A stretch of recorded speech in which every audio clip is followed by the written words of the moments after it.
দুটি মামলার কোনোটিতেই সুনির্দিষ্টভাবে আসামি করা হয়নি কাউকে। এই অজ্ঞাত আসামিদের চিহ্নিত করার কাজে 3 দিনেও তেমন অগ্রগতি হয়নি। ঘটনার 3 দিন পর মঙ্গলবার সকালে মামলার তদন্তের দায়িত্ব পায় গোয়েন্দা পুলিশ। এখন পর্যন্ত দুটি ঘটনায় কোনো সন্দেহের তালিকা বা শনাক্ত ওই পর্যায়ে আমরা এখন পর্যন্ত পৌঁছতে পারিনি। আমরা প্রাথমিক পর্যায়ে আছি। আমরা ঘটনা সম্পর্কে আরও বিস্তারিত তথ্য সংগ্রহ করে এবং যারা যদি কেউ প্রত্যক্ষদর্শী থাকে তাদের সাক্ষাৎকার নেওয়া, পাশাপাশি ঘটনা সম্পর্কে যে কোনো তথ্য যে দিতে পারে সেই তথ্যগুলোকে আমরা সংগ্রহ করছি।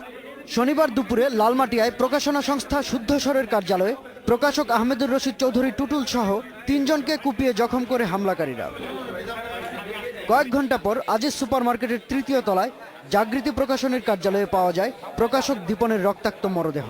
আজিজ মার্কেট থেকে সিসি ক্যামেরার ফুটেজ নিলেও তাতে খুনিদের কিছু পাওয়া যায়নি। ইতোপূর্বেও বেশ কিছু ব্লগার হত্যাকাণ্ড সংঘটিত হয়েছে, যেগুলো ঢাকা মেট্রোপলিটন এলাকার ভিতরে যেগুলো হয়েছে সেগুলো তদন্ত ভার ডিবিতে। কয়েকটি মামলায় ডিবি ইতোমধ্যে তদন্ত করে আসামিদের শনাক্ত করে গ্রেপ্তার করে তাদের বিরুদ্ধে চার্জশিট দিয়েছে, আর কয়েকটি মামলা এখনও তদন্তাধীন আছে।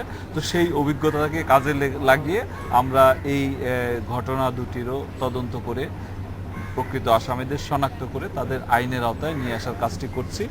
মামলার ধরন এবং অতীতের অভিজ্ঞতা থেকে পুলিশের ধারণা এই দুটি ঘটনায় জঙ্গি সংগঠন আনসারুল্লাহ জড়িত থাকতে পারে।